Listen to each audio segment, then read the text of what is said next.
gentlemen. Uh-oh. It's time for the Early Bird Special. Bringing you the best stories from the world of sports and sports entertainment. Now, here are your hosts, Sparky and Burdick.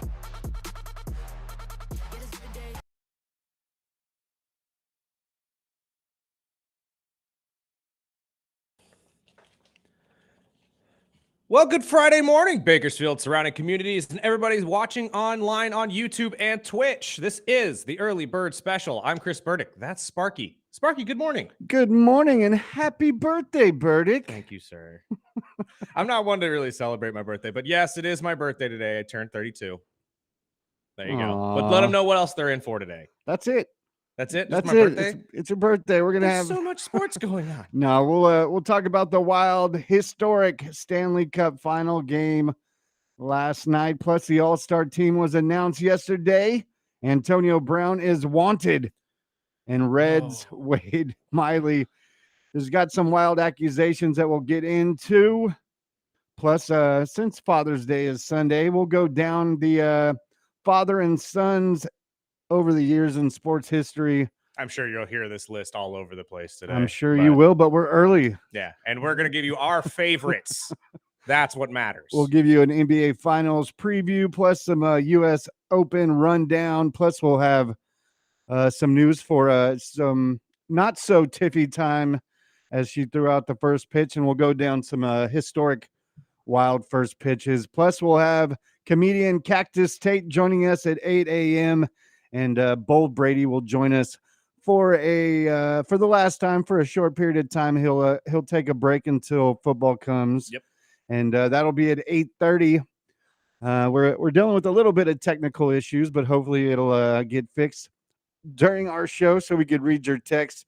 But if not, we'll keep it rolling. And I want to know what the over and under is for a comedian to show up at 8 a.m. Yeah, no, when she we've flew in been yesterday. pretty good. They've been pretty good to us, so I'm hoping that this continues. But what Sparky says is true. Our text messages are down at the moment. However, we are streaming live on YouTube and Twitch, where just so happens you can comment and text us, and we can see that as well. So you can any comments or text, just go to our YouTube page and text it in right there, and follow us while you're there. You might as well. You can see us every single weekday, Monday to Friday, 7 to 9. And before we get into the Stanley Cup, I meant to ask you yesterday, but how was the Wiz Khalifa show? Oh, yeah, we never got into that, didn't we? Yeah, I was able to go and see Wiz Khalifa at the Fox on Wednesday, as a lot of you probably were there as well. I enjoyed it. I really enjoyed the show. I'm a big hip-hop guy, so I'm a big Wiz Khalifa fan in general. I don't know a lot of the rest of the Taylor gang, though. I won't lie to you. And there were moments of the show where I don't think it showed that a lot of other people here didn't either. That's all I'm going to say. But the show was still wildly entertaining. The DJ did a great job keeping everybody entertained in between. And honestly, I have never once seen the Fox Theater hotboxed in my life. I have a few times. Look, brother. Okay, hotboxed like this. Oh, yeah. If anybody knows Wiz Khalifa, you know it is a marijuana-based show. And they were passing, but like the artists were passing blunts with the crowd. It was a wild experience. Now, I did not partake. I just drank. I'm just there to have a beer and enjoy myself. But I'm not going to lie, contact high is a thing. And you could feel it in that building. I'm not going to lie. Oh, I believe it. But I've seen a handful of probably a couple handfuls of hip hop shows, and I believe the one that at the Fox Theater, anyways, because it's indoors and it's kind of crowded a bit. But when I went to see the Pink Floyd laser show with my dad, you couldn't see the stage. I was like, okay, no, they're allowing it. Huh? It honestly got to that point with Wiz Khalifa too, or at least where I was sitting. I can't speak for everybody else, but where I was sitting, it was like a wall of haze, and you could see a silhouette of Wiz doing his thing. But unless the light was specifically on him, it was really hard. I have video I could show you. I'll put it up on our socials just so people could see it again. But yeah, no, it was. There were points where it was really hard to make out what Wiz looked like, and I was in row like 16, so like we weren't that far back at all. I had to have that talk with my son when I took him to see Post Malone, and he was like, what the heck is going on? Oh no, like trust me, I've gone to the arena when Oh, there's yeah. shows like that. I've gone, but it's never like you could smell it. Obviously, it is present, but it's never like the entire theater is hazed.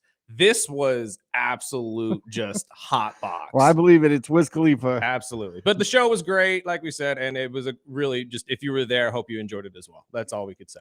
So, and he Well- wasn't booed off stage like I've seen some other acts be done here in Bakersfield. So that's obviously a positive. Hopefully he comes believe it. back. And hopefully Cactus Tate pulls it off tonight because she'll be Oh, over she's at gonna Timber. kill it. Everybody I've seen, or everybody who has reached out to me after we posted that on our socials that she was going to be on with us today, has had nothing but good things to say about her. They're very excited that she's here. So I think she's going to crush it. I think it's a 50-50 chance that she joins us this morning, though. I think just so, too. because I knew she flew in yesterday. We understand we're a But she is morning show. she is a mom. Yes, and and she's a comedian, and the lifestyle, as we've talked to numerous times with Dan Betts, is a very late lifestyle. So if she sleeps through her alarm, oh well, go see her show tonight and tomorrow, regardless at Temblor. It's going to be hilarious. If you've seen her Instagram or TikTok content, I really wanted that Annabelle conversation. you know what? I tried to get her to talk about it last time she was on the show, but she wasn't biting. So I was like, now that you're here, you have no choice. You have to answer my questions. You've ran away from Annabelle. I'm just saying. Like, I know she does. It's bad voodoo bringing up the name. That's why, like, it's really bad that we're bringing up the name. Yes, especially this early. But the Edmonton Oilers pulled off a historic 5-4 overtime victory in Game 4 of the Stanley Cup Finals. Talk about 3-0 comebacks yesterday.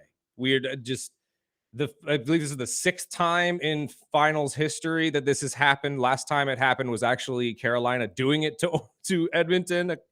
And honestly, I thought it was going to get ugly. When I looked back at my TV yesterday while doing the Ralph Bailey show and saw they were down 3-0, I said, "Oh Lord." That's what it Here we was go. when I got home. I took a shower and got ready, and then I got back, and it was 3-3. Yeah. I was like, okay. Matthew Tkachuk had 2. I mean, early in the first, and they were power play goals, granted. So obviously they're at an advantage. But just when you go up 3-0 like that, and they had to pull Skinner early, so the backup comes in, you don't know exactly what you're going to get out of him. But man, did Pickard have a game. Oh my Lord, some of these saves were amazing. Like he was really the driving force, as well as the incredible defense. Because I'm not going to lie, there were multiple instances in that second and third period where the Panthers had a wide open goal, and then 2 defenders would just crash in on each other. That's the one I was going to bring up. And it would just perfectly block the puck. Like, so they were on one after going down 3-0. And obviously the major goals from Perry and stuff like that to take the lead. The Panthers come back and answer with, I believe, 20 seconds left in the that was Sam entire Reinhart game. goal. Yeah, that one was crazy. Second or longest goal to only Perry's back in Game 2 in finals history. So this series continues to break records, continues to go where the series last year did not. And I am thoroughly impressed with every game I watch. It's just awesome. So 3 games in overtime out of 4. I mean, we're getting a crazy Stanley Cup Finals. Yes, we are.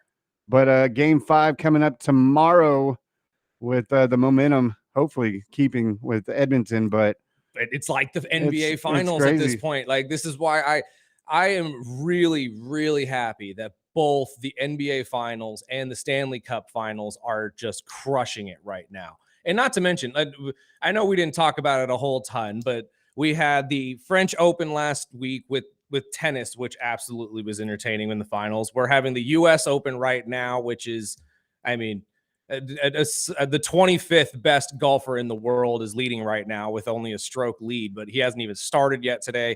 It's a great time for sports, and I think that this is just the best you could ask for, especially from the NBA, because God only knows they were really upset with the 2 teams that they got in their finals. But Stanley continues to show out. And I think the Stanley Cup Finals, honestly, is the most entertaining out of all of this. I really stand by that statement. And even as just me as a casual fan, yeah, I was glued to the TV last night and the first 3 games. But and the other one that we I love it how they're spacing it out. Yes, because if I had to flip back and forth, I would have missed a lot of it. That's got to be on purpose. I think that has to be on purpose. The NBA and the NHL probably got together and said, "Hey, Our finals around the same time. Let's schedule this so we're not stepping on each other's toes. But the other that we have yet to mention too, Leon Draisaitl, his 4th overtime goal in this playoff run alone, that's an NHL record. Like, this entire run by the Oilers has been incredible, but to have 3 overtime games, 1 double overtime game in 4 games, only 1 major blowout, which also had the best thing in hockey, fights. Let's be honest, the end of that game was the most entertaining thing we had seen because we got to see a 5-on-5 brawl in hockey in the Stanley Cup final. What's better than that? There's not a lot. I'm not going to lie to you. And I know that Oilers became the first team in over 100 years to erase the 3+ goal deficit on the road and win the final. That haven't happened since 1919. We're getting records broke every night. That's the craziest about this series continues to push that boundary. And honestly, if you're not watching it, if you're just a Condors fan and you're not watching this right now, you're doing yourself a disservice. You really are. If you enjoy Condors hockey, you should be watching the Edmonton Oilers at the very least. Because again, that's who your team feeds their players to. Stuart Skinner, the guy they pulled last night, unfortunately, and has been struggling in this Stanley Cup final, but has been the starting goalie for this team, is our former goalie. Our former coach, no longer the coach for this team, unfortunately, but was the head coach for them for quite some time. Like, it's a lot of fun too, watching a really, really good hockey team. And this could potentially get you into the entire NHL. It's another league to follow, I grant you, but it's fun. It's hockey. Hockey is awesome. It really is. And honestly, again, I stand by my statement. The Stanley Cup final has been the most entertaining sports event happening right now. And that's saying something with the NBA finals being where they're at. Well, the NHL announced their first and second all-star teams yesterday. I'm not going to try to list these names because I don't speak their language, and I'm not even going to try to say their names. But I know the biggest debate was the center spot. But I mean, overall, but between the first and second, I think we had 1, 2, 3 that were in the Stanley Cup. But overall, Tampa Bay Lightning had 4 players. The Avalanche and the Jets both had 2. And other teams represented, obviously, would be the Oilers, the Blue Jackets, Bruins, and Canucks. And I believe they actually named their MVP yesterday, which was the goalie from the Jets. That's the first time in quite some time a goalie has actually won the MVP award. I couldn't tell you how long, again, both casual fans here, but that's a really cool thing to see as well. I would assume, though, that the goalie would get a little more love. Like, obviously, that's got to be one of the most pivotal positions in hockey. And honestly, after what I've seen from Pickard and Stuart Skinner, Bobrovsky in this Stanley Cup final, you need, and honestly, we've heard it on pundits around the ESPN and other sports shows as well say it. That's got to be one of the hardest positions to play in all of sports. So I have to say, like, for it to be this long, I get it. You have the McDavids and such that usually take precedent, your Alexander Ovechkins and whatnot. But I got to say, the love for the goalie position, I think, is starting to grow, especially with what we've seen in the finals. So, but I think we got to take a break real quick, pay some bills. On the other side, we'll set you up for the NBA Finals Game 4 as the Indiana Pacers try to distance themselves from the Thunder, or will the Thunder do what they've done all year long and bounce back just like they did in Game 2? We'll let you know our thoughts on the other side. This is the Early Bird Special on 101.1 FM, 1230 AM, ESPN Bakersfield.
songs that I'll just sit here and listen to.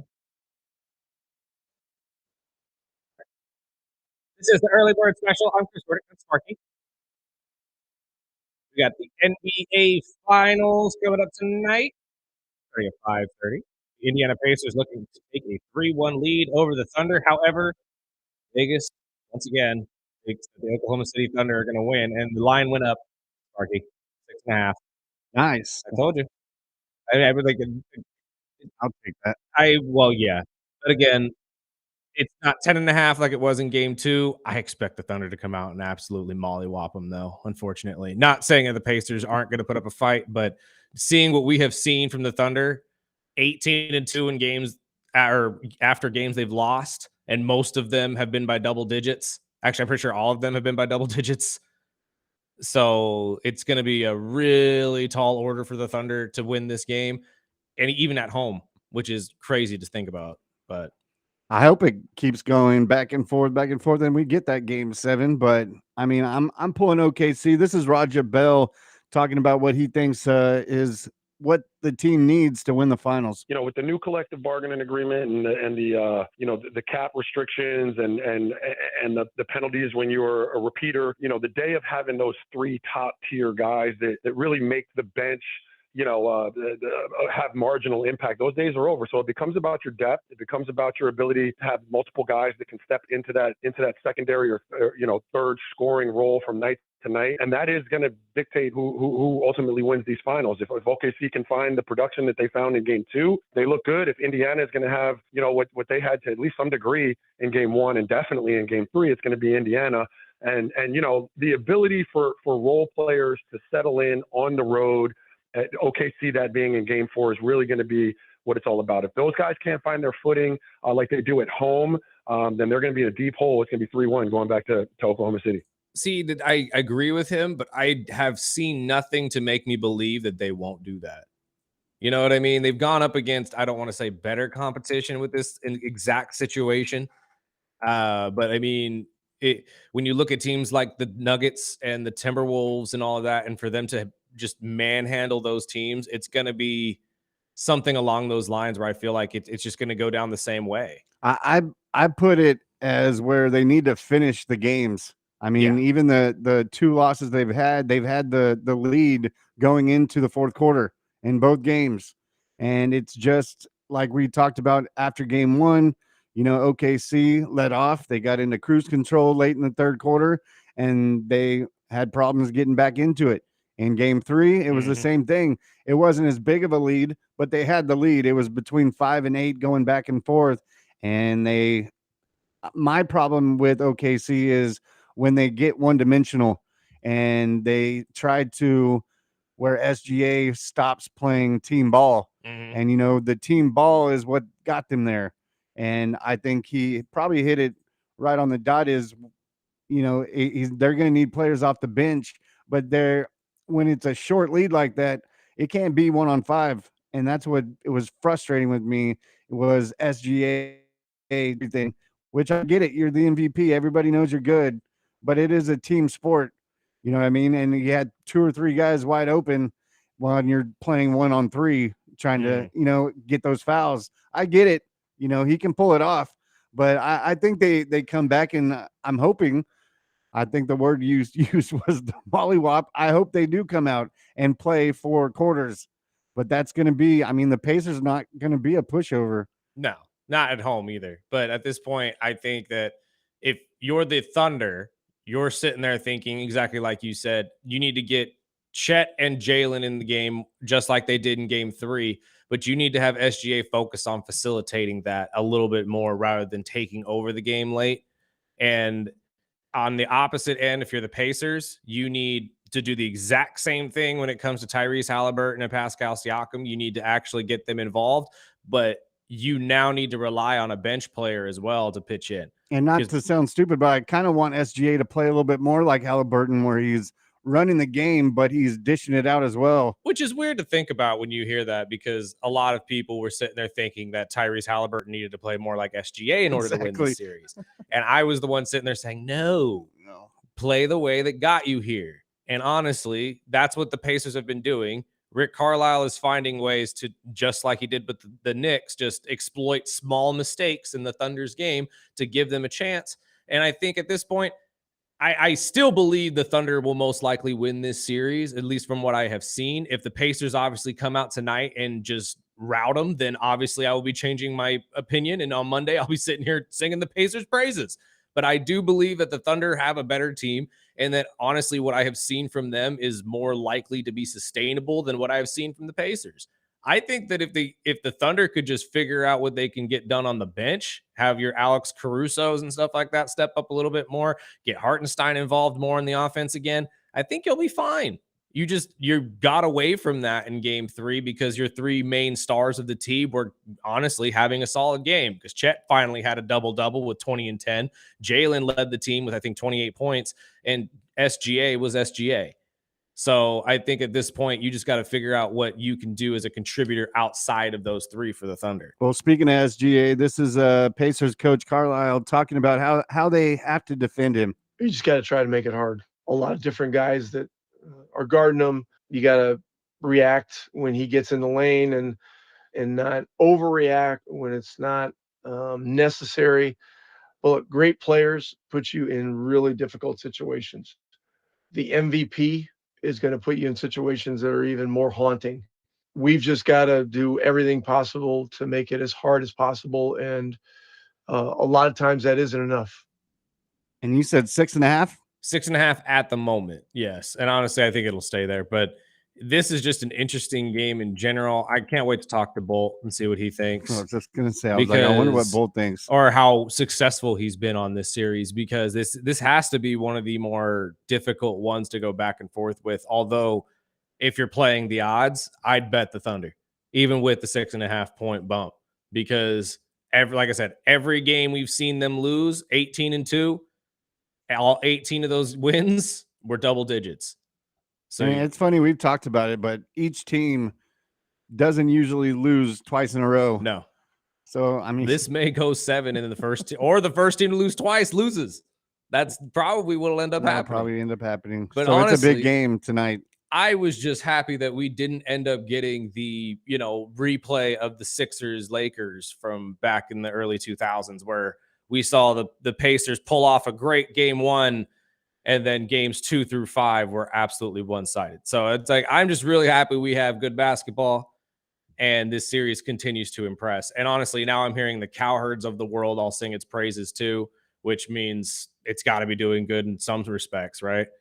To win over a guy like Cowherd, who usually focuses more on the business side of stuff when it comes to the NBA, because although he is a fan, he sees it more from the NBA isn't going to be happy about this because it's 2 small market teams. Plus, he's an LA guy, so obviously you know who he's going for. But I don't know. I think it's a great series, and I was really hopeful coming in. I'm getting exactly what I hoped for. That's all I could say.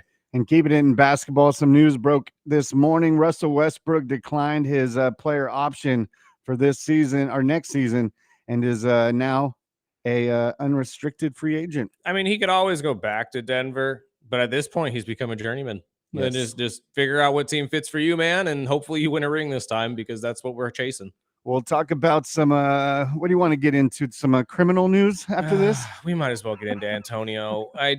Look, man, we'll go to a break first before we get into this, but is anybody surprised? This show's only been on the radio for, 2 months, and we've talked more about Antonio than we've talked about most wide receivers. I'll say most because T. Higgins and Jamar Chase have been in our mouths a lot too, but this is just getting ridiculous. We'll get into that and much more right here on the Early Bird Special, ESPN Bakersfield, 12:30 a.m. 101.1 FM.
Welcome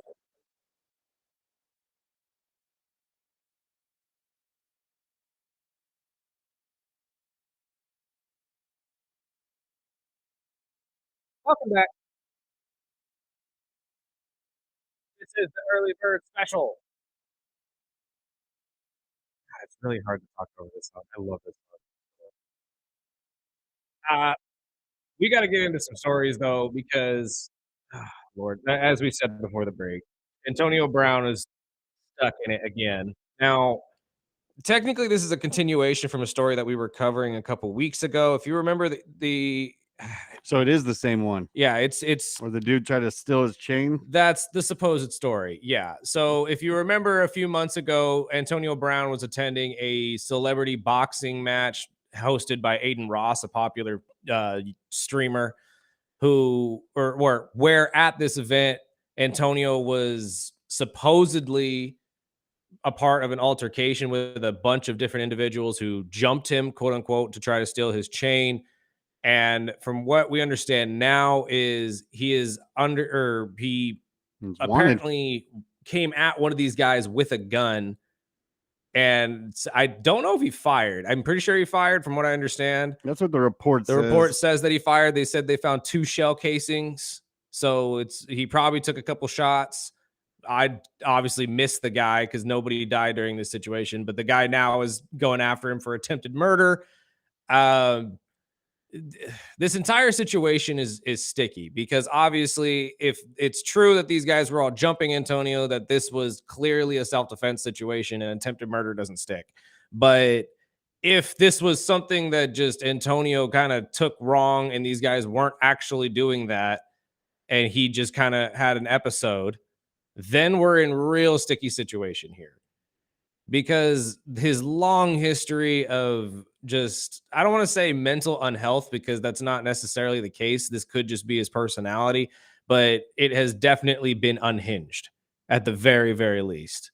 So it's just, I don't know. For me, it sucks to see a guy who arguably was sprinting towards the NFL Hall of Fame at one point turn into this. The circus. Yeah. And I mean, I hope it's the case of self defense. I genuinely do. Because again, if he was being jumped and they were trying to steal his chain and he was getting beat up, I don't give a dang if you come up with a gun. If it's 5 guys on one, do whatever you got to do to survive. Yeah, I mean, I remember when we had first broke that story, the video had released about the tackling and how he was, swinging on a couple guys, and you could tell he was defending himself in that video. But we haven't seen any video of the gunshots or any guns.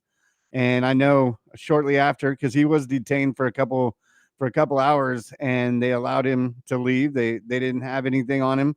And of course, it's been a week or two, and now witnesses are coming out with reports saying, Brown was the shooter. And like you said, 2 shell casings were found at the scene. Surveillance footage reportedly collaborates with the victim's statement that Brown ran toward him with the firearm and fired 2 shots. But we haven't seen that video. It wasn't his gun either. That's the thing that people are kind of leaving out of some of these stories. John Wick's? No, from what I understand, and again, I've only seen this in a handful of stories, so I don't know exactly if this is true yet. I have to see it in some more credible sources. But I have seen, and I'm actually reading right now from WFLA, that he actually, in that video where he was swinging on the guy, took the gun from a security guard and came at him with the gun. Wow. So, again, do what you got to do to defend yourself. But if it's a security guard, if that part of the thing is true, and it was a security guard that was that it's his gun that you were using, now it don't matter. Now you're in trouble too, because you can't take any weapon off of an officer. So again, unhinged. And why wasn't the officer helping? He probably was. That's probably the situation though. The officer probably got over there to break it up. Antonio, while being helped by said officer, grabbed gun and. Yeah, I mean, I saw the video when he was wrestling around and tackling, and it looked like. I mean, Antonio Brown's not a small guy compared to regular people. But again, I haven't seen the video of that, so I haven't seen the video of the idea. gun. But I did see the video where they're wrestling and tackling, which we shared last week. But I mean, it looked like it was 3 or 4 guys on one, and one of the guys was like, oh, they Braun were coming Strowman, after big him. dudes. Yeah. And that's why I'm saying if it is that kind of a situation, you are armed, defend yourself. Although it has to be legal. Obviously, you cannot be using an illegal firearm. But like I just hope it all clears up. yeah, that's what I want to know. I need to know more about this situation. Obviously, they're searching for him because the charges are being kept for attempted murder. a $10,000 bond. Oh, this again, this is going to be one of those weird situations, though, that his history of mental unhingedness is probably going to come back to bite him in the butt, no matter if he was justified or not. And that's the saddest part about all of this. But it's another lesson for a lot of athletes and people listening to us right now that your history it matters. Yeah, it'll And catch so up does to you. your everything will catch up to you eventually. So Well, keeping it in the criminal world, oh Lord. some news broke out with the Cincinnati Reds pitcher Wade Miley, and now he's being accused in court documents of supplying some opioid pain pills to the late Tyler Skaggs, the LA Angels pitcher who died with a fentanyl overdose in 2019. Again, this entire situation is really it's one of those that's really sad to see because again, if you remember the story of Tyler Skaggs, the pitcher from the Angels who was supposed to start, he didn't show up for his start. They went to his hotel room and found him dead on the floor of an overdose. It rocked baseball at the time. It really did. And we didn't really know what was going on. We didn't know if he had an abuse problem or what the issue is. And now for it all to come to light right now like it is, and now you find out that Wade Miley is connected to this, who was a longtime pitcher in the league. It was most likely, I'd like to believe, this is, again, I shouldn't even speculate about this, but I'm assuming what went down, because Wade is not being charged with anything. He's not in legal trouble for this. But the fact that he's being connected to this is just a bad look and most likely will get him some sort of, punishment down the line.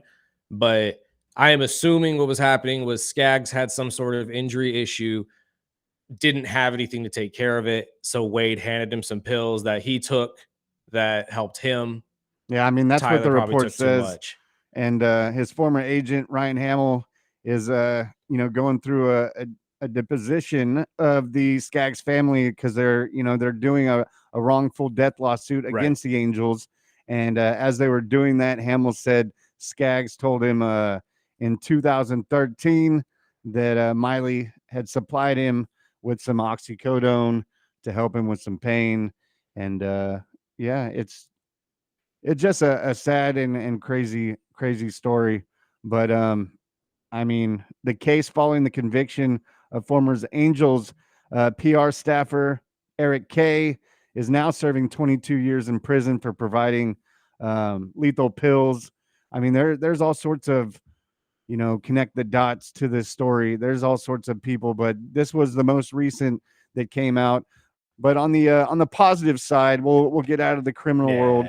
But recent guest that came on the show, Mrs. Tiffany Stratus, had her first pitch, her ceremonial first pitch yesterday at the Mets Nationals game, and it quickly landed her on the list of bad celebrity first pitches. God, I wish we could play the video for you guys. We put it on our social media, so go check it out. And we still love you, Tiffy. I'm sorry, but you know what the problem is, Sparky. You know what the problem is. And, we'll go down the list right now of the worst ones. Actually, no, let's do that first, and I'll point out what the problem is. Well, the list I have, which was 50 Cent in 2014. 100%. Which you missed legendary, at Citi Field. Legendary, man. Carly Rae Jepsen. Yep. In what was that, 2013? Yep. Right after the Friday song came out, and she got all big. Conor McGregor in 2021. Oh, that's not even the Friday hit the backstop. I'm so dumb. That's not even the right girl. I'm so dumb. Conor McGregor, yeah. Well, I mean, yeah, okay. And then Mariah Carey in 2008, the Tokyo I don't think Dome. anybody was expecting Mariah Carey's to be good. Let's be honest. But those are the four that I remembered. So most of those, though, I believe all happened with the Mets, right? I know for a fact 50 happened with the Mets. Tiffy's happening with the Mets. That's what the problem is. They're all doing it for the Mets. You know, when Was Connor with the Mets? I'm not sure if Connors was with the Mets. It might have been though. It honestly might have been. But I'm just sitting here thinking, if you go throw the first pitch for the Mets, man, it might be ugly. You might just want to say no to that opportunity. And honestly, I've seen some really, really bad ones. But that's what I don't understand though, is they give you an option. You could either throw from the mound or you can throw from like the front.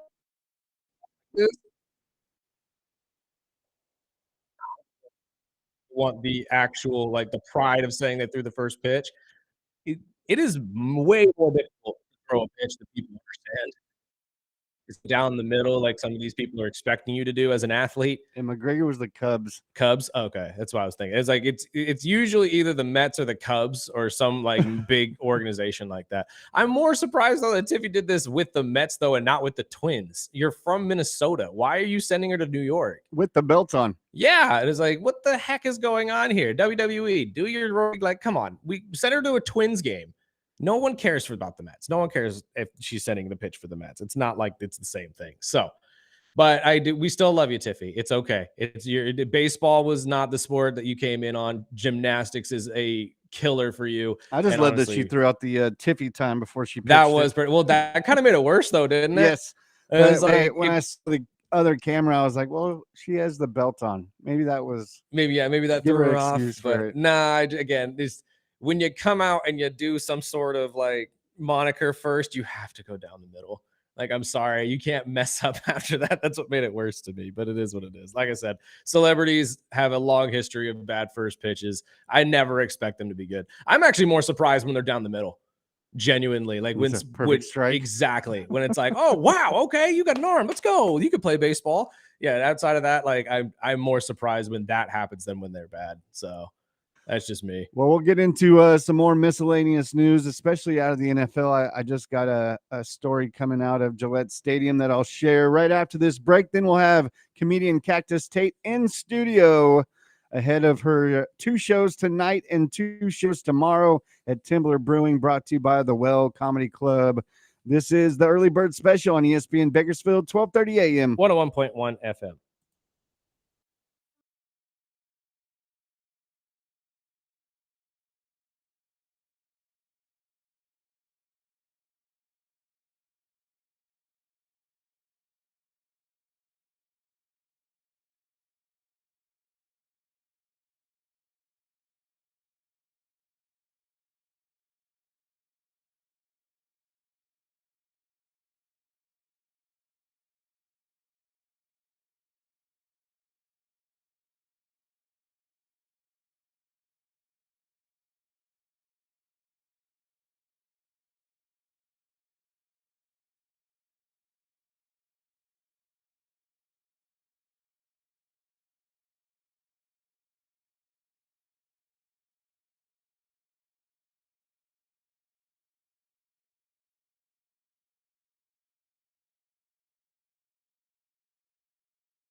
Welcome back. I was looking clean versions. Right.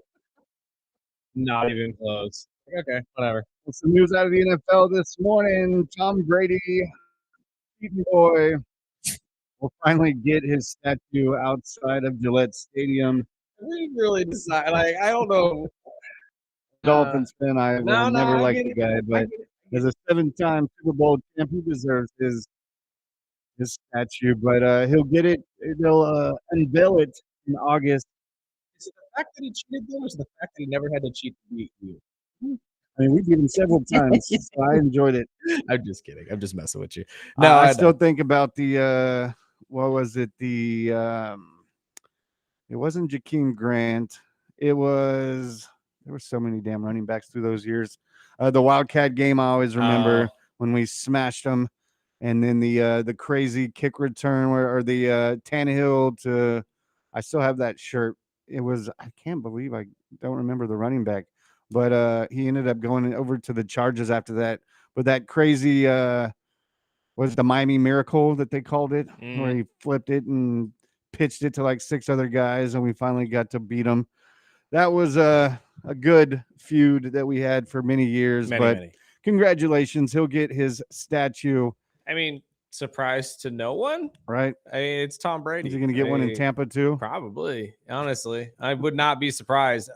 Dude, at this point, they're going to make an entire monument to him in the Hall of Fame, just the way they talk about him. So he is the GOAT until it's proven otherwise. Like, that's football's Michael Jordan. I'm just saying. Or LeBron, but we'll see.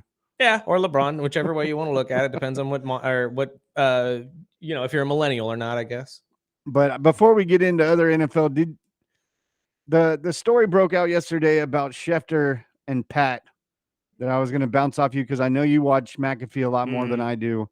Is that a real story? So I don't know. Look, I watch McAfee almost regularly, and I didn't even realize that he hadn't been on the show in months. But honestly, I would not be surprised. So for those who don't know what we're talking about, Pat McAfee, very popular ESPN host, former punter for the Colts and all this other stuff, usually had and Gunther's punching bag. Yeah, for a whole night. Usually he had ESPN insider Adam Schefter on weekly to talk about updates in the NFL, free agency and stuff like that. At one point, though, he just kind of stopped having him on. It was because apparently they wanted to book him for a specific day to come on the show. It was the first day for legal tampering for free agency for the NFL. A big day for a media guy. Exactly. Yeah. But Adam was already booked to do a whole show on ESPN2. That was like a free agency special thing. And they apparently got mad at that. And McAfee, supposedly, I don't know if McAfee himself or if it was like a jokingly, well, if you're going to choose this show, then we're not going to have you on for a while kind of a thing. Power trip. Yeah, exactly. I don't know if it was more of like it was taken as a joke, but it was taken seriously. I don't like it. Like I said the other day, from what McAfee has shown, he seems to be a pretty lighthearted and likable guy. Certain situations on the show, though, make me feel like he's starting to get a little bit of fat head, a little bit of a pig head, but it's okay. I've seen and worked with enough people in media to know that these things happen all the time. And honestly, he came on the show yesterday. Everything seemed cordial. Everything seemed fine. So that could be the case. We could be completely just blowing this out of proportion. But I would not be surprised if this was true. That's all I'm going to say. Well, he was on Pat's show, and we've been talking about Shamar Stewart and the Rams the last few days. And this is what Schefter had to say on Pat McAfee's show yesterday. It's not a normal clause. That's why Shamar Stewart is objecting the way he is. Now, it's a little strange to me, the fact that as an unsigned rookie, first-round draft pick, that he's in the building with the team. And I know he wanted to be with his teammates, but who's not a team employee? Who's not under a contract that goes in to work and shows up there? Like, the biggest statement you could make is not being in the building. And that's why I believe this morning he was not there. He's not showing up anymore until he signs that contract. The Bengals wanted to include that clause in there that basically said that he would have to forfeit bonus money, guaranteed money, if he was not on the roster through the length of that contract. And these rookie contracts were guaranteed through the last CBA. That was one of the stipulations. Rookie salaries, first-round draft pick salaries went down, but they became guaranteed. And now the Bengals wanted to apparently insert a clause that would essentially nullify some of those guarantees if he got cut, which he didn't want to sign. I understand that. Like, he doesn't want to be the guinea pig here. He doesn't want to set precedent. That honestly, I agree with that statement. Well, when they were talking about this, and I know we had mentioned it yesterday, but Schefter always has the inside, and hearing that the Bengals want to essentially have a clause in the deal where they don't have to pay him anything. Yeah, the guarantees. That's ridiculous. Are you like, and he says, I know we don't have it in the bite, but it is ridiculous that we haven't gotten this done yet. The NFLPA and the NFL have made this a layup for teams to get done. It should not take this long. So this is, again, a huge stain on the front office of Cincinnati, and it's starting to show that you guys are incompetent. What is going on? Like, either you guys got talked into a deal that you didn't want to make and now you're paying for it, or you guys are just genuinely incompetent and have no idea what you're doing. Because from what is explained on McAfee yesterday, how easy this is to get first-round draft picks specifically signed to their teams, this is stupid. I mean, out of 257 draft picks, there's only 40 over 7 weeks since the draft that haven't signed their deals. 30 of them are in the second round, and only 4 are first rounders like Travis Hunter, which we've talked off the air, but that is one of that's going to be a bit different because the guy is playing both sides of the ball. Yeah, and you have to figure out the value of that and what he's actually going to do for your team, because how much is he going to play offense? How much is he going to play defense? He just had his first practice of both sides the other day. But the value of Travis Hunter is what's going to be there, because and he'll get paid because they know the value of that guy. It's not like Cincinnati. And there's already a cap per se, because I don't think he can make more than Cam did. I think that's a thing. Like, I think the first overall pick gets paid the most, and then it goes down from there. So I can see that. There's a cap limit to it, at or least. Or that can cause more drama. It really could. But, I mean, it's the Jacksonville Jaguars, so they're going to throw as much money as they possibly can at anything to fix their problems. Yeah, and what I've seen through the early rookie camp and, the first day of camp, I caught NFL Live yesterday, and the guy looks like a top draft pick. I mean, he's making plays. Everybody was saying that he was going to look ugly too. Like, all the Instagram fans and stuff were all making videos, making fun of him, saying his cuts were weak. Y'all need to calm down, man. Like, Catching Eisen after our show yesterday, he was saying, man, Jacksonville, just play him 100 snaps a game. I don't care which side of the ball it is, but the guy is ready. He's been doing it, and he cut to a clip. He's an Energizer bunny. Where he was like, dude, this is what I was made for. Yep. He said, don't worry about fatigue with me. I've been doing this since I was little. And absolutely, he's proven that he can. He's done it at the college level, although it's slower. It's still the amount of time that he's been on the field. So I'm not going to say that he can't do it, barring an injury, knocking on wood right now. But it is more the value of what that brings to your team, because now you have to sit there and say, how are you going to sort out his contract after this? Especially when you're are you divvying him up more for a cornerback style money or wide receiver money? Because that's two vastly different areas. But we have to shift over to a different area as well, as we have Cactus Tate on the other side of the break. This is the Early Bird Special on ESPN Bakersfield.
And welcome back to the Early Bird Special Hour 2 on this Friday.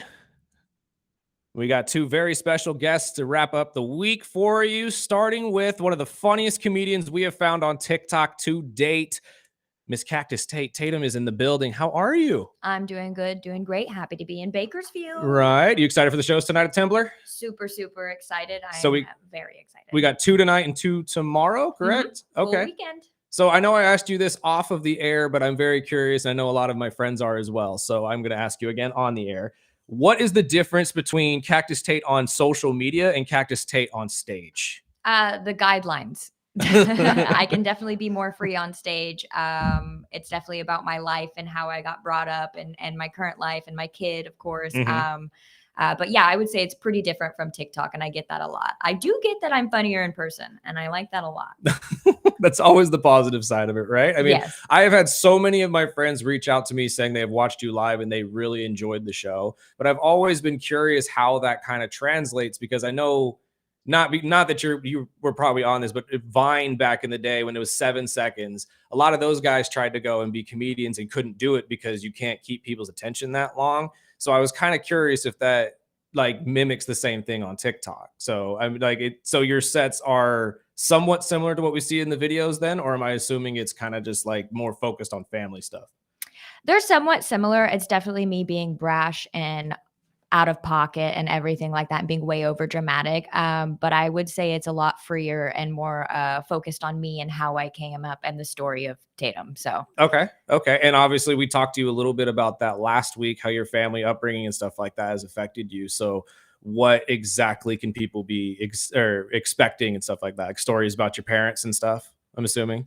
oh yeah. I got a lot of fun domestic violence stories, which is not funny, but it kind of is in a little bit way. I put it in a way that's relatable and funny, and anybody who's ever been through In something that similar, situation. will understand and find it relatable and laugh. So, and very fun. They're very fun stories. They don't sound fun, but they're very funny, and I like telling them. So That's always a positive, I guess. I mean, if you can spin something into a positive for somebody else, I could always see that as a benefit. So. yeah.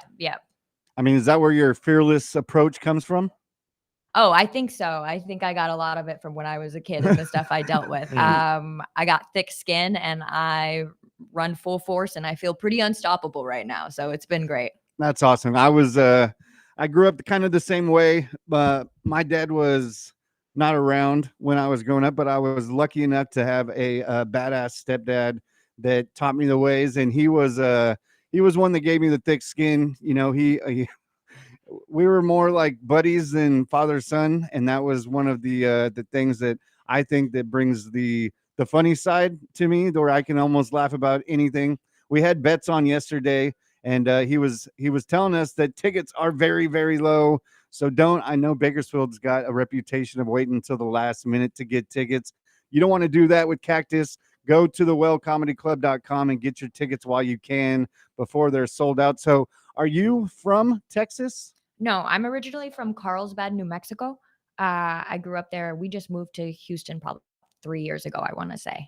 Nice. So is this your first time in Bakersfield? Very, very first time. Woo-hoo-hoo. Oh, you're gonna have a good weekend. They always called us like the small Texas, the small city of Texas, because a lot of us go back and forth from Texas and Bakersfield, and we're an oil town. So you'll have a good time. I promise. I know we've had some backlash with some other comedians. What was it? Well, okay. We have a reputation in this town because some people like to get a little ornery when they get drunk. Okay. And when you sell out an arena and people want to see you and they're screaming your name, you're telling them to shut up, someone's going to get swung on. That's just all I can see. That was the Shane Gillis show. Yeah, well, Shane Gillis, Kevin Hart. I mean, the list goes on. It's happened. Daniel Tosh, I believe, was booed off stage here once, which really upset me because I love that guy. Me too. You guys are giving me a lot of confidence You're here. gonna be fine. Trust me. Everyone here loves you. It's okay. I'm gonna get drunk too. I'm just gonna start booing back. There you go. That's how you're gonna win people over here. I'm gonna tell you right now. If you can boo people back and make them uncomfortable, they'll immediately start laughing. Oh, I'm so good at making people uncomfortable. Then you're gonna be perfect. Everything's gonna be fine. Is there any comedians that grew up or your go-tos, your favorites that got you knowing, okay, I could do this? So I grew up George Lopez was the first comedian I'd ever seen that I immediately fell in love with, and he's the reason I wanted to do comedy. And then this is so off base, but Anthony Jeselnik is my favorite comedian. Fantastic comedian. Oh, my favorite one. He made a tweet, and when I was 13 years old, that changed my life. And I was like, "There's a place in this world for me." His entire bit about his pizza guy being his connect was hilarious too. I need to see him live. I have not been able to yet. He's amazing. I actually got to go up after him at the Hollywood. Did you or really? Before him? I went up before. I was gonna say you had to follow him. Wow. No, yeah. Oh wait, yeah, I did follow him. I you? did go up after Anthony Jeselnik. That's right. So okay, talk about that then, because that had to be one of those situations where I was like, how do I follow this guy up? Oh, he just went on stage and absolutely murdered, and then there was me, and then he said, "Good luck," and shook my hand, and it took a 3-second lag in my head to realize what just happened. And then I stood on stage, and then I started talking, and it felt like I was on autopilot. I was like, oh Lord. And then I'm staring at cannot Anthony imagine. Jeselnik the entire time, my favorite comedian in the entire world. And That's I'm like, this awesome. is the worst moment and the best moment of my life. I grew up I'm gonna age myself, but we had old VHSs that my dad would record, comedy skits and stuff on. So when they were at work, I would put them in. So I grew up watching like Eddie Murphy Raw and Delirious and the old Cheech and Chong movies. And I was like 10 or 11 years old, laughing at things I probably shouldn't have. But that's who I was. But I'm looking forward to the shows. My wife is the one that I told you before that she sent me the Annabelle video. And Speaking of which, has there been any sightings in Texas? No, and I went to San Antonio, and nobody brought an Annabelle doll, and I was really expecting Thank it. God. I was really expecting it. Honestly, I'm just like, I'm still wondering who has that doll right now. I think they That- found her. That poor soul that thinks that they're in control right now, and that doll is just a little Raggedy Ann doll they're going to give their niece one day. It's like, no, not at all. And I'm sure this is a question you get a lot, but dealing with, going into just being a comedian has got to be tough because you never know what kind of crowds you're going to be up in front of. But is there any wild, crazy moments that just stick to your mind when just doing these shows? Oh yeah, I did start a fight, and I started 2 What? fights. It wasn't See, you're my gonna fault. do great here. Your number one is George Lopez, who crushes in Bakersfield all the time, and you're already starting fights in crowds. You're gonna do fine. Yeah, this was in Oklahoma. I remember it. I remember I called this guy, brought his ex-wife went with her new boyfriend, and he went with his new girlfriend. And I made a joke about how he was a pedophile a little bit on stage, and his ex-wife laughed really hard. And then they fist fought in the parking lot. But then the guy next to him kept like talking during my show. And I looked at him and I was like, I'm going to Cardi B you with this mic. I was like, you got to let me get through this punchline or me and you are going to fist fight. And then he stood up and I started walking out. I was going to do it. And then, yeah, he ended up having to get kicked out of the show because he was like really, really sloppy drunk. But yeah. See, I'm expecting a great show. This is going to be fantastic tonight. I have to go now. This is going to be amazing. You're going to be fine. I'm not saying you're going to go into that in any way, shape, or form. We are very respectful, especially when it comes to that. But if you have fans here, expect to hear your name cried out for no reason. And that I don't mind. I don't mind the passion. I love passion, girls. Let's give it. But as long as I can get through a punchline and you don't ruin my joke, I won't hit you. Yeah, that's probably got to be the worst part is just let me finish my joke and then do whatever you got to do. I mean, geez Louise, but I couldn't expect. They've been trying to push me because we have a full-time comedy club here, which the Well is getting reconstructed as we opened one a couple years ago off of White Lane, and Betts was able to upgrade. So now we're going downtown, and we're in between. We had him yesterday. He said late July, early August. So we've kind of been doing shows at different locations just to keep it rolling because, like most places, like we didn't have a full-time comedy club before. And now we're going to these shows and there is so much talent in town. We're like, wow, but they keep trying to push me into the open mics. And I don't know how you got started, if it was social media or did you actually go into open mics first? I did open mics, and then 2 weeks later I did like a social media. So my first open mic was at a place called The Secret Group in Houston. And then I started taking from the joke book that I had when I was a little girl and doing videos off of that as well. And then that's how my TikTok started off. And then I went just full jump into comedy after that. Right on. And you got this tour going on. Is this the beginning of the tour, or? This is actually the second tour. So last year I did the first tour. This is the second tour, and I am at the beginning, and it goes till the end of December as of right now. Ooh. So I'm a busy girl right And now. as a mom, I mean, how do you juggle all that? I have a wonderful husband who Of is course. a stay-at-home dad and looks very beautiful in an apron. Which He's living the dream right which now. he is hilarious too, man. The videos that you've I was included. just about to bring that up. It's like What's all the he has one- to do is crack a couple jokes on TikTok. He gets to stay home and take care of the kids. Shoot, I'd take that deal right now. I think the Yeah. last one I saw her, she pantsed him at the store. I was like, damn. It's like me and my wife all over, man. He puts up with a lot, but I'm very grateful for him. He stays home with our daughter, and I couldn't do it without him. This would be impossible. He's very supportive in this pipe dream that I have, and he's been nothing but great. So I'm very right thankful. on, man. You're killing it. I will say again, tonight 6:30 and 9:30, as well as tomorrow same time 6:30 and 9:30. Go to thewellcomedyclub.com to get your tickets. Besides this weekend show, is there any future projects? I know you just said you have a long tour until December. Is there anything we should keep an eye out? Any specials or anything you've got planned, or just get through this damn tour and get back to your family? No, towards the end of the tour, I'm hoping to at least film my special and have that released next year. I'm really working on this hour and taking the best parts from the both that I've written to put together something I'm really proud of. So expect that from me. I'm going to work on that this year. Fantastic. Is it going to be released on like a streaming service or more YouTube? Wherever I can get it. Nice. Wherever I can get it in, but to be announced. Okay. Well, I mean, I only say that because I've seen a lot of comedians release their stuff on YouTube lately, and it's been fairly successful. So It is. So I am thinking of a self-release. It's definitely not something I'm disregarding right off the bat. Right. So It's okay. Well, Fantastic. we appreciate you coming out. I know it's early in the morning and you got a long night ahead, so we appreciate it. We'll let you get back to your routine, and we'll continue to pump up the show as much as we can, and we'll see you tonight. awesome. I appreciate you guys. Thank you so much for Thank having you. me. We appreciate it. We got to take a break real quick, pay some bills. This is the Early Bird Special on 101.1 FM, 1230 AM, ESPN Bakersfield.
Welcome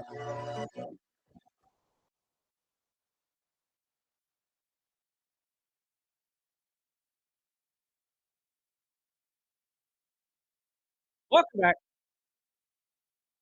This is the early bird special. We got one more segment before we get to our guy Bolt Brady from Bolt Brady's Bro at the Believe Network. It's gonna be the last time you get to talk to him the next couple weeks before we get to the NFL.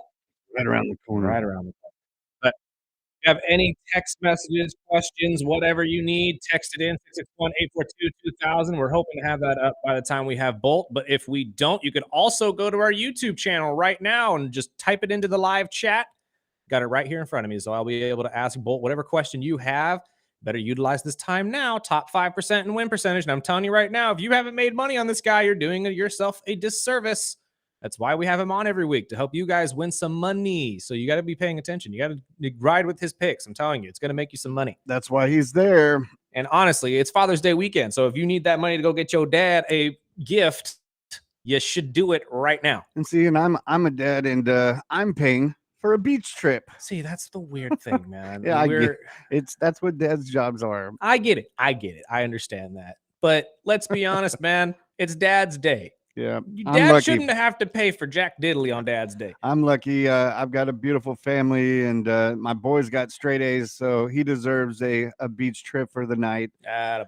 But going back to Father's Day, so we went through sports history with combinations of father and son duos. And of course, the first name that comes to mind, because it's more recent, is LeBron and Bronny. And soon to be Bryce. Yeah. Soon to be. And it's the first father and son duo to play in the NBA game together, which they didn't play much together. No, but they played together. They did. And I would expect what I'm hearing out of Lakers camp is Bronny will get more minutes this year. That is a plan. Or at least what I've understood. Yeah, we'll see how that works out. But that is the plan. And my question before we get down this list, do you think if LeBron leaves next year, he's included? You think? I mean, LeBron has the power. I mean, again, you have to detach yourself eventually from your father. When he retires. But see, if you wait that long, you're out of the league. I'm sorry. You got to do it yourself. I think Bronny's got to detach himself. I think Bronny getting drafted into the league was because of his dad. And then the Lakers cut him? But I mean, well, possible. It is very, very possible. But I think that he could potentially be a solid contributor to a team somewhere. But just right now, is he connection with his dad? I think it's funny to say yes, but I'm going to say no. At least I would like to believe no. And then keeping it in the NBA, it was my 6th on the list, but Dell, Steph, and Seth Curry.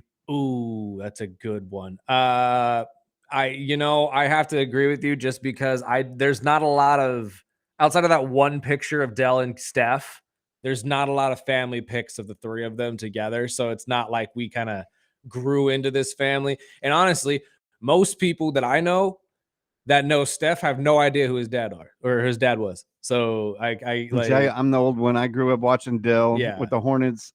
So it's like I have to agree with you. That's a little lower on my totem pole. Number 2, which is a lot of fans would know, is Archie, Peyton, and Eli. Yeah, that's also again soon to be Arch as well, the nephew and grandson. But is that the first time it'll be 4? I don't. It's got to be. That's a good. That question. Is a lot of Mannings. That is a lot. That is way too many Mannings. No, because because if you really want to go down to it, the Matthews family have to be on that list as well, because you have Clay Sr., Jake, and Jake's dad, Bruce. Did Clay Sr. play? You know, that's a good point. I don't know if Clay Sr. played. I don't think Clay Sr. played. No, you're right. And he was on my list. Clay, he was just deep down there. Clay and Clay's brother played. Mm-hmm. But you're right. I don't think Dad ever played, but Uncle definitely played. And then number 3 on my list was Bobby and Brett Hull. Okay. Hockey. Yeah, good one. Good. I mean, good both pull. NHL Hall of Famers.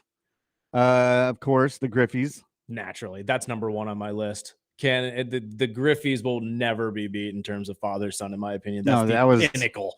That was the first father and son duo to play back-to-back home runs on the same team at the same time. That was awesome. That was God's work right there. What about Bobby and Barry Bonds? Okay, yeah, but again, I think Barry's history kind of dwindles that. Plus, when you think Tarnishes everything. no, well, not necessarily, but I think it's more Barry's legacy kind of outshines, everything else. So I never really think about it as a father-son thing when I think Barry Bonds. So my top 5 were the Griffies, Naturally. LeBron and Bronny, Yeah. the Mannings, Yeah. Bobby and Brett Hull, Yeah. and then Steph, Dell, and Seth, which I think that's a solid 5. I mean, I can agree with you on that one. Number 1 for me is definitely Griffey. I think 2 has to be Marvin and Marvin Jr. I like that. I mean, especially with the potential of what we've seen from Marvin Jr. And if you have not seen what he looks like coming into this sophomore season, this boy is going to have a year.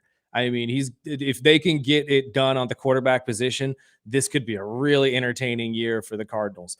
I did have the Mannings on mine as well, just because of the legacy of the Manning family and everything. And it's just one of those situations where you have to line it up that way. That's kind of where I left it at a Rushmore, though, and I'm drawing a blank on who the 4th person was, and it's really bug. Oh no, it's I'm sorry, I went outside the box with my 4th one, and I went with the Bloodline. I went with the entire family of WWE because I feel like that is just that's absolute incredible history of. Well, if we get into wrestling, we could be here for another hour. No, I know, and that's why I was like, I figured if I picked one, because it was really hard to pick like that or the Rhodes family or the Flair family or something like that. But I feel like the Steiners I feel like the Anoa'i family, the entire Rock and his line is just a testament. Well, to out of those, all of that, the wrestling ones, who's the top? Oh. Well, while you think about that, I had some honorable mentions. I had Gordy and Mark Howe, the Clay Matthews Jr. and the 3rd, and then one that I left at the end was Felipe and Moise Alou. My thing, like when I picked the Matthews family, I'm thinking more Jake and Bruce because it's a father-son thing. But yeah, I have to agree with you. The Matthews family, for those who don't know, Clay and Jake Matthews.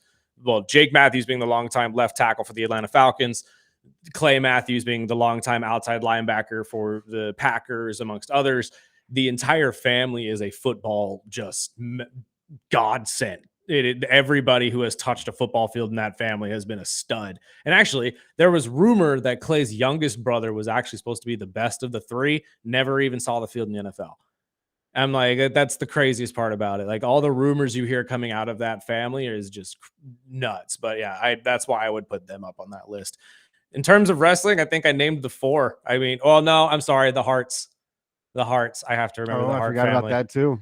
Like the Steiner. I love the Steiners, but I don't think they can be in that conversation. There's way too many better families. And when you talk about the Flairs, Cody and Dusty, and Dustin, I can never forget Gold Dust. Oh gosh, the Bloodline. I mean, it's all of these guys, and the Ortons, Bob and Randy. Yeah. Like it's hard to pick, but there are some great father-son tandems in wrestling. So like you said, we could do an entire show. I totally forgot about the Hearts, man, because they've got to be at the top of that list. And the Nine Hearts, which is a completely different family. Like that's the funny part about this. Like it's there are so many. I don't want to call it nepotism, but it is nepotism in a way. But there are so many father-son combinations today, specifically, that you could talk about too. But if I have to talk about the best fathers in wrestling, High Chief Peter Maivia and all of his family. You can go down the dang line. Dusty and Cody, which has got to be up there too. Dusty, Cody, and Dustin. I'm sorry, Rick and Charlotte, and then probably the Hearts. I'd have to put the Hearts at 4.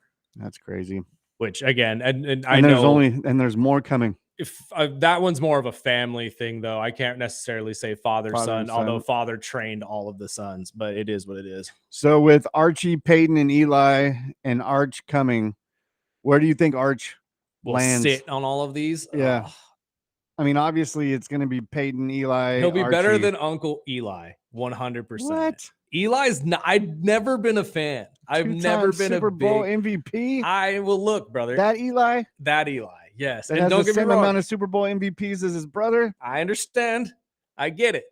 Peyton has still got the yards and all the statistics and all of the actual accolades, though. So Peyton is always better than Eli, no matter how many Super Bowls you got. Although I will give Eli credit that Eli's the only one that was ever to beat brother's big bad rival of Tom Brady. Yep. A couple times. So you have to give him credit for that. However, I think Archie, if you've watched him at Texas, which we saw a decent sample size this last year when Quinn went down, he looks good. And he has one thing that Peyton and Eli did not get from their dad, which is the athletic ability to run. I was going to say legs. Yep. So if he could stay healthy, I genuinely believe he will be better than Eli and potentially just as good as Peyton, if not better than Peyton too. There's always potential of that. And that's got to be tough. But that's my point. To go into the league saying like that means that he would be one or two of the greatest quarterbacks of all time, which is why I'm now thinking about it. That's probably not a factual statement at the end of the day, but potential is always there. Yeah. And honestly, 100% will be better than Eli. I will put money down that he's better than Eli. I'll take that bet. Better than Grandpa? Yeah, I'd have to say he'd probably outreach Grandpa too. But in terms of beating Uncle Peyton, ooh, that's hard. That's really, because again, Tom Brady, Peyton Manning, it is not very far away from each other at all. And for me to say he'd be as good or better than Peyton means that he'd be just as good, if not right under Tom Brady. So it's a hard statement. That's some big shoes to fill. But where do you put him? Do you think he'd be lower than all four of them? I haven't seen much of him, and I always put Eli and Peyton kind of equal. Peyton, had more yards, more blah, blah, blah. But Eli, when it mattered, I liked Eli. And it's just because I hate the Patriots. So when Eli snapped the undefeated season, I think that was the highest I've ever jumped when Tyree made that catch. That was so but wild. I mean, that was just historical. I think Eli tops him. But I think for sure the first one will be Grandpa. He should get past Grandpa. I know he was a great quarterback, but he doesn't have the long list of stats like his sons. But I mean, it was a different game back then. Totally different. It was a different time, and it's a quarterback league right now. Yeah. So if he can step in, plus he can run, so that's a whole different category that the other Mannings really didn't have. That's usually, and we'll end on this because we got to get to our guy Bull Brady here. But that's usually what makes me laugh about this. Think about the Del Currys and the Arch Mannings. Okay, when people were watching them back in the day, they weren't superstars. But imagine this. Who would have thought that you would be looking at the man that birthed arguably the best shooter of all time and the other man that birthed arguably the best quarterback of all time, and neither of you were anywhere near we all talk about if Tom Brady or somebody ever had a quarterback as a son and how great he would be. It never works out that way. It's always the guy that's always a semi mid-tier good contributor to his team that for some reason his kid becomes the greatest thing to ever happen to their sport, right? So I mean that's interesting to me. So that's always why I'm looking at a lot of these players being okay, who's going to be the one whose kid is going to come in and absolutely tear up the league? Well, we'll get into that. If you have any comments, send them away. You can do it on YouTube, Twitch, or you can try to shoot them over at 661-842-2000. It looks like our tech guy is here, so we might be able to get some text before the show ends. But we're going to take our break, and we'll introduce Bold Brady and get you guys some money before Father's Day weekend right here on the Early Bird Special, ESPN Bakersfield, 12:30 a.m. 101.1 FM.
Welcome back.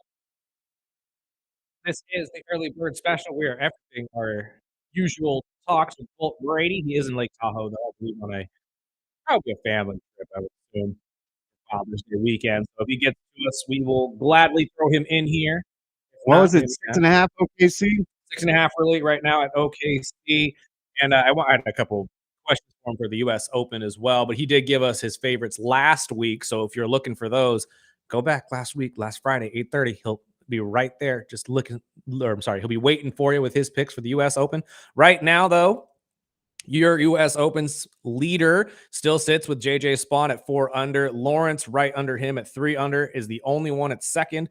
We have a 2 pairing at third between Sam Burns and Woo Kim at 2 under, and a slew of people underneath them right now. It has been a somewhat entertaining U.S. Open. Looks like Brooks Koepka is starting a little bit rough here in day 2 as he's 3 over.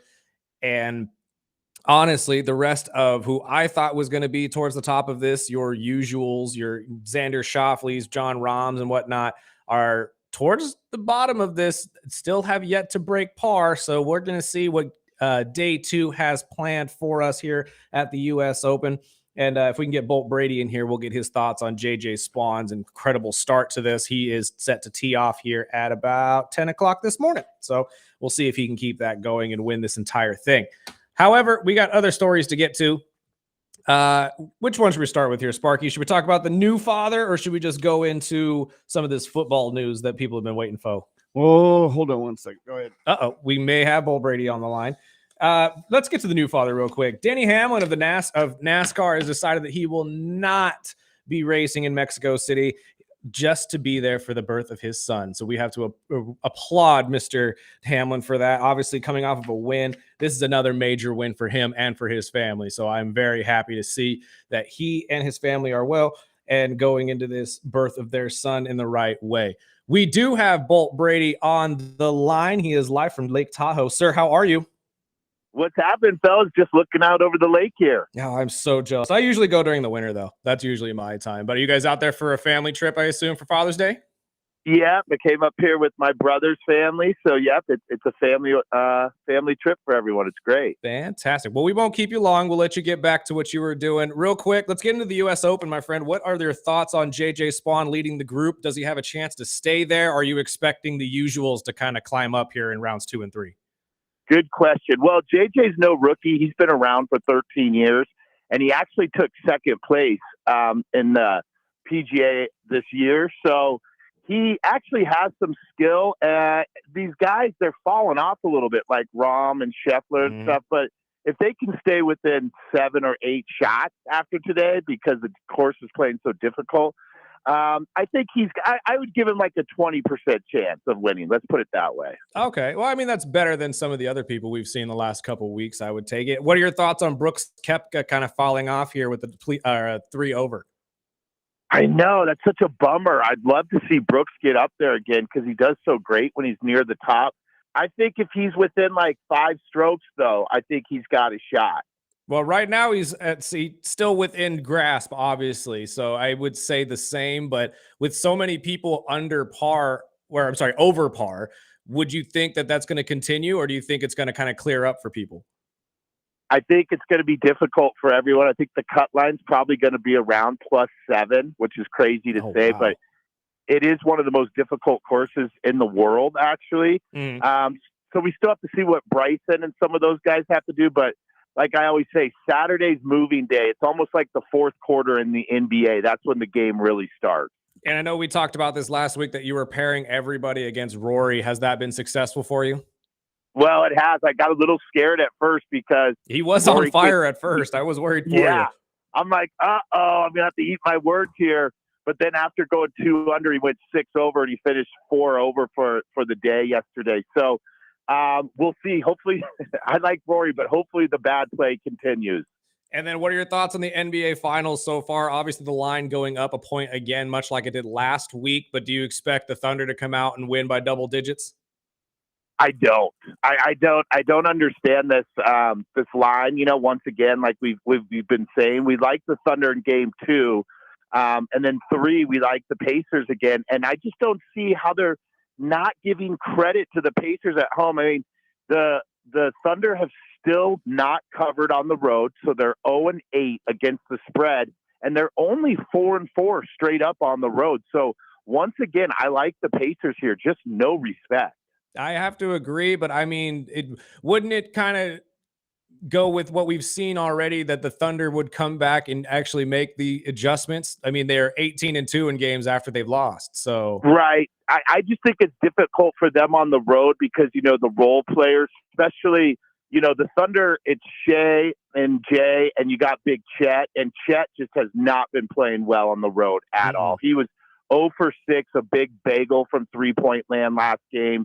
He just plays way better at home. When they come back for game 5, I'm sure they'll probably rock and roll, but I think they're going to struggle. And they're on the road. That's tough in the NBA playoffs. I have to agree. So you're obviously taking the Pacers with the line then?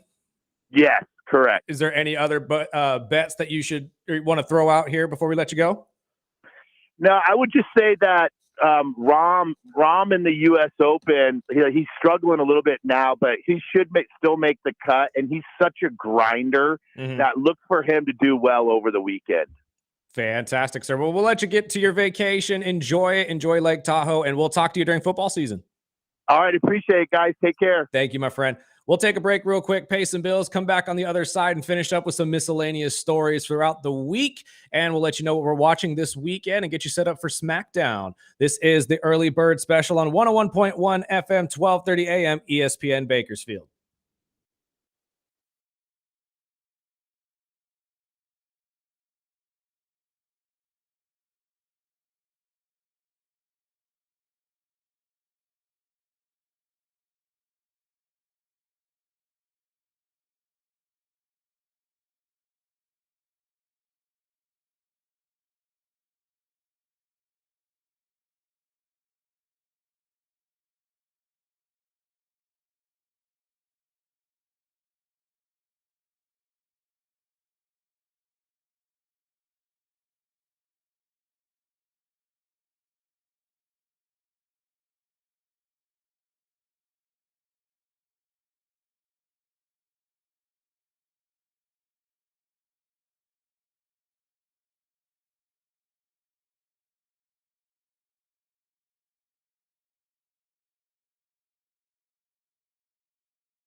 Welcome back. This is the early bird special final segment of the day. I'm sorry. The week, baby. Yeah. Hope you guys have a good weekend scheduled for you with Father's Day coming up on Sunday. Do something for your dad. Do something nice for him. He does a lot for you. Weird that there's no basketball. It is weird there's no basketball this weekend. There is some tonight. NBA Finals Game 4. Make sure you check that out. Indiana Pacers trying to go up 3-1 on the Thunder. We gave you our thoughts about it earlier in the show. But I do have to agree with you. There's no basketball this weekend. I'm not. Well, I guess we have Stanley Cup tomorrow, so that's always nothing on Sunday. Yeah, but it's Father's Day. Let focus on your fathers. Dad should have some sports to watch. I mean, that's fair. That's fair. I mean, NASCAR. There's NASCAR. Yeah, there's always NASCAR. But we did bring up that Brady will get his statue. Oh, a statue outside of Foxborough. And yeah. the Colts just announced that they will induct Jerm Irsay into their Ring of Honor Week 1 against the Dolphins. I mean, surprise to no one. I mean, it's Jim Irsay. I mean, I understand why, but come on. I mean, again, Jim Irsay is still the youngest owner at the time when he got the Colts. Yeah, I mean, he is well deserved for it. Yeah, I mean, most success probably while having the team. It's just sad that the Dolphins are gonna have to spank him on that day. That's what my point was. And I'm like, I know. I'm just trying to I understand you're trying to put a positive spin. I'm trying to, man. I gotta put something on this, with Tyreek. But you're right. I mean, pieces. Especially with everything going on with the Colts right now, we don't even know who's going to be. Well, we know who's going to be their quarterback. It's going to be Daniel Jones. Yes. We don't know how good he's going to be at quarterback, but we know who the quarterback is going to be. And honestly, they talk about that a lot on McAfee too. We could bounce that off of each other right now real quick. But this entire Anthony Richardson thing, the kid I call him a kid, but he is younger than me, so I guess that's viable at this point. He has flashes of being really, really good. He has flashes of looking like he could be a starting quarterback in the league. But I feel like when you really weigh the pros and cons, it's starting to reach the area of you aren't making it worth it anymore. Nope. So I don't know exactly what the next move is for the Colts, but if you're a fan, I know we had Boydston in here the other day who was singing the praises and saying that he was hopeful for this upcoming season, but I don't know exactly if he's going to start at all. Or even play. Yeah. I mean, the injury coming in, I would hope that he bounces back from this, but if at all, I'd say Daniel Jones comes out and is decent as a starting quarterback. The Colts, I think it might be time to be starting up some trade packages and getting them out of there. Yeah. I mean, he's on his final year of the contract, and with the injuries, and I mean, I think it makes more sense now why they paid so much for Daniel Jones to be a backup. And honestly, now that I'm thinking about it, because that's a good point that he's on his last contract or year of his contract, maybe they keep him as a value player. You know what I mean? Like you get him at a pretty decent price since he's obviously been lackluster at the position. But I don't know. Maybe it's time to just wash your hands of it and move wish on. him good luck in his future endeavors. Yeah. And I mean, other NFL news, veteran offensive tackle DJ Humphries signed with the Rams yesterday. I know he had agreed to terms with the 49ers in April, but never signed the deal. He will play with the Rams. It's got to be a little spiteful, don't you think? A little bit. A little bit. Staying in California, though. Going from the Niners to the Rams, a little spiteful there. Again, if you better not play in that game against the Niners because they're coming right at you. And trust me, Joey Bosa is going to make your life a living hell that day, DJ. But live your life. So that's the way I look at it. What else did you hear? I know. Was it SmackDown? SmackDown is in Kentucky tonight too. But real quick before we get to that, I want to bounce this off you because we haven't gotten to Terry McLaurin all week. Scary Terry. Scary Terry is having some issues with his contracts as well in Washington and has made it very clear that if they don't figure this out, he wants out. And I do not blame him. We're talking about the guy who's really led Washington even through these really ugly years. And I don't know. What are your thoughts? Because I personally would hate to see them break up this team right after they had such a great look last year.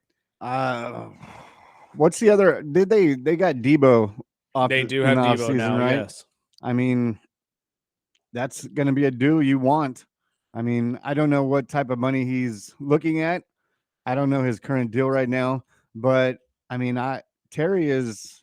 I mean, he's on my fantasy team. I usually pick him up late, and he's always paid off.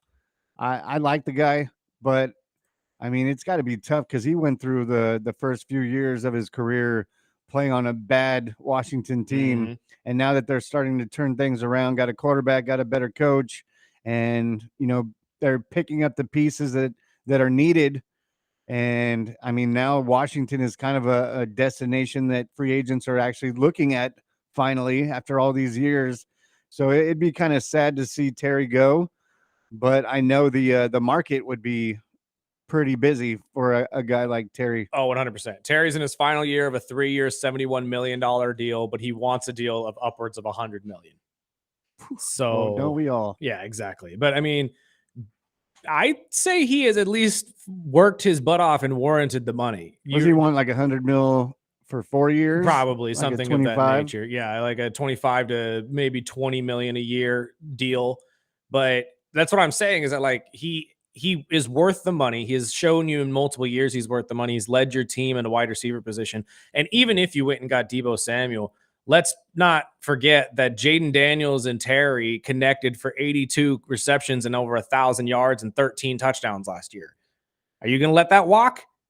That's a really good piece to let walk. And that's a big missing spot if you do, because Deebo is not wide receiver 1 by himself. Now, the Commanders believe they're going to get a deal done. Both sides say they are far apart. I don't know how many times I've heard that, though, in when it comes to these contract talks, especially with football players. Everybody just assumes, oh, we're far apart. Far apart could be $5 million. Far apart could be $50 million.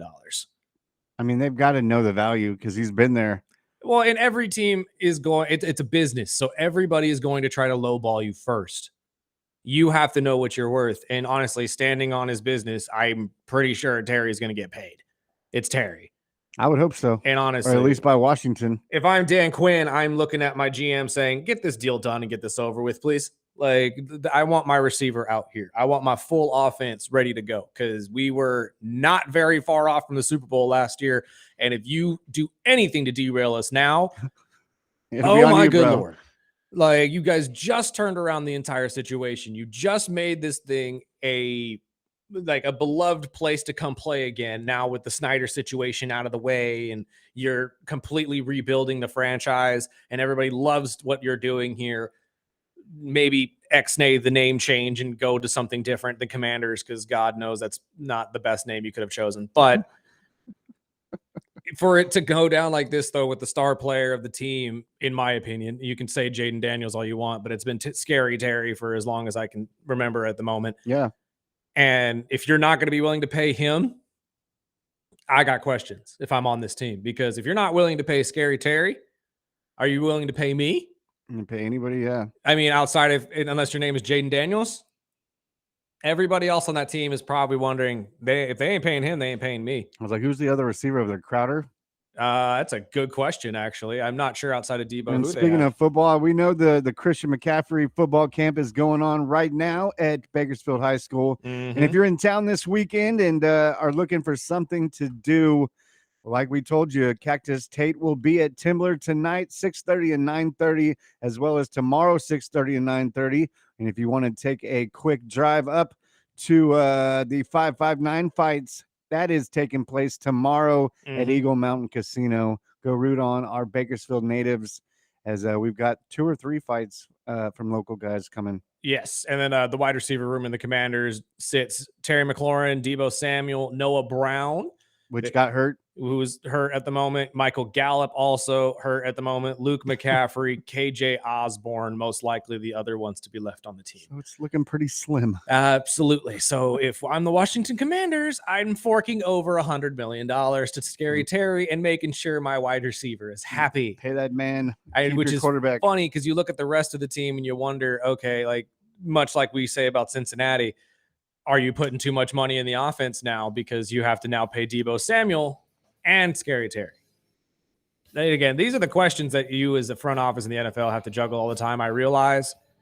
But keep the ones happy that you need there And if you're the Cincinnati Bengals, pay your defensive ends for the love of God. Oh, they're going to pay for that. Oh, they're going to pay for that. And not out of pocket. No.